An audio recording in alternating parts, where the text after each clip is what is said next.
Assalamualaikum warahmatullahi wabarakatuh.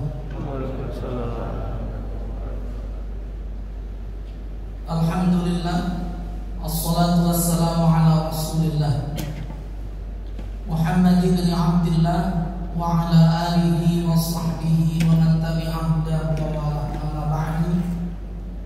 Hadirin Bapak Ibu jamaah salat Isya, salat tarawih, salat witir Masjid An-Nur. Mudah-mudahan kita semua selalu dirahmati, dimuliakan oleh Allah Subhanahu wa taala. Alhamdulillah, bersyukur kita kepada Allah. Malam hari ini malam yang kedua dari perjalanan ibadah kita di bulan Ramadan ini. Kita masih ditakdirkan Allah dalam keadaan sehat, diberikan sempat. Mudah-mudahan keadaan seperti ini istiqamah sampai kita mampu menyelesaikan ibadah Ramadan ini pada akhirnya sesuai dengan apa yang menjadi tujuan Allah mewajibkan ibadah Ramadan, la'allakum tattaqun. Kita benar-benar menjadi hamba yang bertakwa di hadapan Allah Subhanahu wa taala.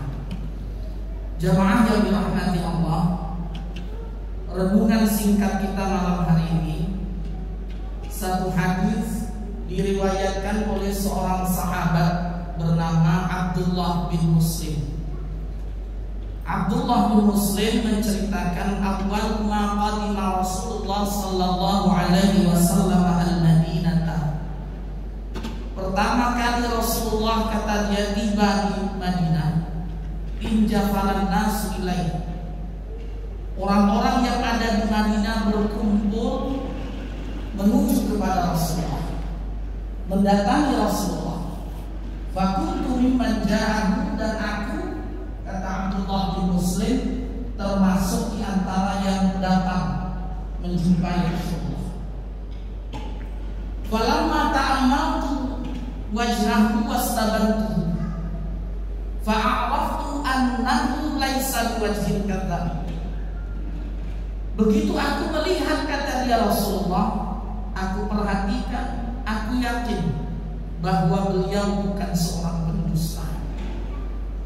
Fa awwal ma sami'tu mimma yaqul, maka yang pertama kali aku dengar dari apa yang beliau ucapkan adalah ayyuhan nas uqsus salam, ayyuhan nas aqsus salam wa at'imu ta'am wa qumu bil laili wan nasu niyam tadkhulul jannata bisalam. Pertama kali yang diucapkan, dipesankan Rasulullah saat itu, kata Abdullah bin Muslim, wahai manusia, yang pertama afshus salam, tebarkan salam. Wa at'imu ta'am, biasakanlah untuk berbagi dan memberi makanan. Wa qumu bil laili wan nasu niyam, yang ketiga, bangun dan sholatlah di tengah malam, di saat kebanyakan orang sedang terlelap tidur. Ketika tiga ini bisa diamalkan, di akhir hadis itu Nabi mengatakan tadkhulul jannata bisalam, maka kalian akan masuk surga dengan selamat. Tiga perkara jamaah sekalian. Di dalam hadis itu Rasulullah menjaminkan akan bisa sampai pada kemuliaan surganya Allah dengan selamat. Yang pertama adalah afshus salam, tebarkan salam. Salam baik secara ucapan, salam maupun dalam bentuk perbuatan. Dalam satu hadis yang lain, Rasulullah itu di hadapan para sahabat bahkan pernah bersumpah. Kata Nabi, wallahi innakum la tadkhulunal jannah. Demi Allah, kata Nabi, kalian tidak akan pernah sampai ke surga. Kalian tidak akan pernah masuk surga. Na'udzubillah. Di akhirat itu tidak ada pilihan lain. Wa fil akhirati 'adzabun syadid wa maghfiratun minallahi wa ridwan, kata Allah. Di akhirat pilihan cuma dua. Ada azabun syadid, ada azab Allah yang sangat berat di nerakanya Allah. Dan ada maghfiratun minallahi wa ridwan, ada ampunan serta keridhaan Allah di dalam surganya Allah. Dan tolak ukur suksesnya kita manusia itu Allah sebutkan di dalam 185 Ali Imran adalah saat faman zuhziha 'anil nari wa udkhilal jannata faqad faz.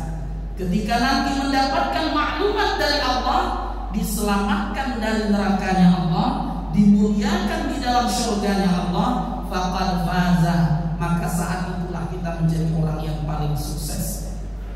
Jamaah yang dimuliakan Allah Ta'ala. Nah, Nabi menyebutkan kalian, kata Rasulullah, tidak akan pernah sampai ke surga hatta tu'minu, sehingga kalian beriman. Iman ini yang akan membawa sampai pada kemuliaan surganya Allah. Wala tu'minu hatta tahabu, dan kalian, kata Rasulullah, tidak dikatakan beriman sampai kalian pandai menjadi orang yang saling memuliakan di antara sesama kalian, sampai kalian menjadi orang yang tidak memiliki rasa benci dan dendam kepada siapapun orang lain. Kemudian kan dikatakan ala adullukum ala amalin idza fa'altum tahabbtum. Maukah kalian, kata Rasulullah, aku tunjukkan satu amalan, satu perbuatan yang kalau kalian kerjakan, maka kalian akan menjadi orang yang saling memuliakan, saling mengasihi dan saling mencintai. Sahabat menjawab, bala ya Rasul. Iya ya Rasul. Nabi mengatakan, afshus salam bainakum, tebarkan salam di antara sesama kalian. Biasakan mengucapkan salam. Ini yang pertama yang diajarkan Rasulullah. Tetapi dari mana ketika Allah memerintahkan kita mengucapkan salam? Allah katakan, la tadkhulu buyutan ghayra buyutikum hatta tastanisu wa tusallimu ala ahliha. Jangan kalian masuk ke suatu rumah yang itu bukan rumahmu, kecuali kalian minta izin kepada pemiliknya dan mengucapkan salam. Di akhir ayat itu Allah katakan, dzalikum khairul lakum la'allakum tadhakkarun. Yang demikian itu akan menjadi baik buat kalian, sebab dengan salam itu kalian akan menjadi orang yang selalu ingat kepada Allah Subhanahu wa taala. Salam yang diinginkan Allah bukan sekedar ucapan di lisan, tetapi bermula dari hati yang memang mendoakan orang yang kita ucapkan kepadanya salam. Dan di hadapan Allah, salam itu membawa. Allah memesankan sampai pada kalimat wala tamutunna illa wa antum muslimun. Janganlah kalian, kata Allah, meninggalkan dunia kembali kepada Allah, kecuali berusaha berdoa agar dalam keadaan pasrah diri kepada Allah, dalam keadaan beriman, dalam keadaan beribadah kepada Allah, menjadi seorang muslim yang sesungguhnya. Dari salam itulah kemudian kaitan dengan sesama. Nabi menyebutkan al-muslimu man salim al-muslimul akharu an yadihi wa lisanihi. Seorang muslim yang sesungguhnya, kata Nabi, adalah orang yang orang lain tidak pernah terganggu, tidak pernah merasa terusik, baik oleh perbuatan ataupun ucapannya. Kita berusaha menjadi muslim yang kalau Nabi katakan khairun nas anfa'uhum linnas, sebaik-baik manusia adalah orang yang berusaha menjadi yang paling bisa memberikan manfaat kepada orang lain. Makanya dalam satu hadis Rasulullah katakan, haslatani la syai'a afdhala minhuma. Ada dua perkara, kata Rasulullah, tidak ada yang lebih baik lagi sudah daripada itu. Dua perkara itu apa? Yang pertama al-iman billah, keimanan kepada Allah. Yang kedua an-naf'ul muslimin. Yang kedua, ketika kehidupan kita bisa bermanfaat buat orang sekeliling kita.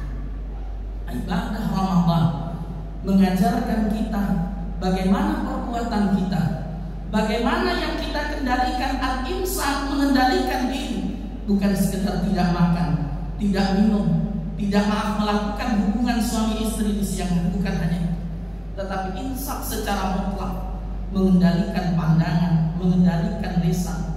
Makanya Rasulullah mengatakan, fa idza kana yaum shaumi ahadikum, apabila kalian, kata Nabi, dalam keadaan hari-hari berpuasa, maka jaga lisan. Jangan pernah, kata Nabi, fala yafsuk, jangan pernah berkata-kata yang tidak baik, jangan pernah menggunjing, jangan pernah mencela, kata Rasulullah. Wa man lam yada' qawla zuri wal 'amila bihi falaisa lillahi hajatun illa ayyada'a ta'amahu aw syarabah. Siapa orang yang saat berpuasa tapi dia tidak meninggalkan kata-kata yang tidak baik, lesannya masih keluar dari lesan itu kalimat-kalimat yang tidak baik, maka Allah, kata Nabi, tidak akan pernah butuh dengan dia tidak makan dan tidak minum. Tidak bernilai amaliyah ibadah puasa yang dilakukan. Yang pertama, tebarkan salam. Jadi orang yang orang lain merasa aman, bahkan merasakan besar manfaat keberadaan kita di tengah mereka. Ini yang pertama yang akan mengantarkan pada kemuliaan surganya Allah. Kemudian yang kedua, kata Rasulullah, adalah wa'at'imut ta'am. Biasakan untuk berbagi makanan kepada orang lain. Sampai Nabi mengucapkan ittaqun nara walau bisyiqqi tamrah. Selamatkan diri dari nerakanya Allah, walau hanya dengan separuh dari satu buah kurma. Ketika memang hanya itu yang kita miliki. Bahkan dalam satu hadis yang lain Nabi mengatakan, man at'ama akhahu, siapa orang yang memberi makan kepada seorang saudaranya sampai kenyang yang diberi makan, atau memberi minum kepada saudaranya sampai hilang, kata Rasulullah, rasa hausnya, maka orang yang memberi makan ini Nabi jaminkan ab'adahullahu minan nari sab'a khanadiq. Allah, kata Nabi, akan menjauhkan dia dari nerakanya Allah sejauh 7 khandak, sejauh 7 parit. Walikulli khandaqin masiratu sab'imi'ati sanatin. Dan setiap satu khandak itu, kata Nabi, sama dengan berjalan 700 tahun lamanya. Satu diberi makan, Allah jauhkan dari azab nerakanya Allah sejauh perjalanan 4.900 tahun dari nerakanya Allah Subhanahu wa ta'ala. Mudah-mudahan di bulan Ramadan membiasakan kita memberi takjil, memberi makan kepada mereka yang berpuasa. Ini akan ada asal, bukan hanya saat Ramadan, tetapi insya Allah akan tetap terlaksana istiqamah, terbiasa berbagi, terbiasa memberi, sampai nanti kita keluar dari Ramadan, sampai 11 bulan ke depan bertemu Ramadan lagi. Kemudian yang ketiga, ma'asyiral hadirin, Nabi mengatakan, waqumu bil-laili wan nasu niyam. Biasakanlah, kata Rasulullah, bangun di tengah malam, di saat setiap orang sedang dalam terlelap tidur. Nabi mengajarkan kepada kita membiasakan qiyamul lail. Alaikum bi qiyamil lail fa innahu da'bus salihin min qablikum, kata Nabi. Keharusan bagi setiap kalian untuk terbiasa dengan bangun dan sholat malam. Sebab sholat malam itu adalah kebiasaan siapapun orang-orang yang saleh sejak sebelum kalian. Artinya tidak ada orang itu dianggap saleh di hadapan Allah kalau tidak terbiasa dengan sholat malam. Atau dengan kata lain, di antara tanda orang yang saleh di hadapan Allah adalah membiasakan diri dengan bangun malam, dengan sholat malam. Maka Nabi katakan, syaraful mu'min qiyamuhu bil lail. Kemuliaan seorang mukmin itu ditandai dengan terbiasanya dia bangun malam. Mungkin nanti selesai dari sholat tarawih, para jamaah sekalian membuka Al-Quran di dalam surat Al-Furqan, surat yang ke-25, ayat 64. Ketika Allah berbicara tentang tanda-tanda ibadur rahman, tentang tanda-tanda hamba Allah yang dimuliakan. Mudah-mudahan kita termasuk di antara tanda hamba yang dimuliakan Allah. Nah, di antara kebiasaan hamba-hamba Allah itu, Allah katakan, walladzina yabituna li rabbihim sujadan wa qiyamah, yaitu orang-orang yang membiasakan menghabiskan sebagian dari waktu malamnya untuk sholat, untuk sujud, untuk bermunajat kepada Allah Subhanahu wa ta'ala. Di zaman Rasulullah, hadirin sekalian, ketika ada orang yang tidak bangun malam, menjadi sesuatu yang aneh. Sekalipun bahwa sholat malam itu sunnah, tapi sunnah muakkadah. Ketika ada sahabat yang bercerita kepada Nabi, wahai Rasul, kata dia, saya malam Bangun sudah kan adzan subuh baru bangun. Apa komentar Rasulullah saat itu? Nabi mengomentari, "Dzakar rajulun bala syaitan fi udhunai," kata Rasulullah. Orang yang seperti itu, kata Nabi, berarti maaf, syaitan sudah kencing di telinganya. Bagaimana kalau kemudian sering setiap malam, na'udzubillah, membiasakan qiyamul lail, menjadi orang yang Al-Quran katakan tatajafa junubuhum 'anil mawajib, orang yang menjauhkan punggung dari tempat tidur, orang yang qalilan minal laili ma yahja'un, bahkan sangat sedikit dari waktu malam yang dipergunakan untuk tidur. Apalagi di saat Ramadan ini, di antara ibadah yang harus lebih dalam skala prioritas ibadah selain puasa adalah membiasakan qiyamul lail. Ketiga perkara inilah yang menjaminkan, kata Rasulullah, kita istiqomahkan, maka tadkhulul jannata bisalam, akan membawa pada kemuliaan surganya Allah dengan selamat mulia di hadapan Allah Ta'ala. Mudah-mudahan dibarengi hidayahnya Allah, ketiga perkara ini bisa menjadi bagian dari amaliyah kita dalam sepanjang kehidupan kita, menjadi hamba yang mulia di hadapan Allah, mulia di dunia, mulia insyaallah sampai nanti di akhirat. Mudah-mudahan bermanfaat. Hadanallahu wa iyyakum ajma'in. Wassalamualaikum warahmatullahi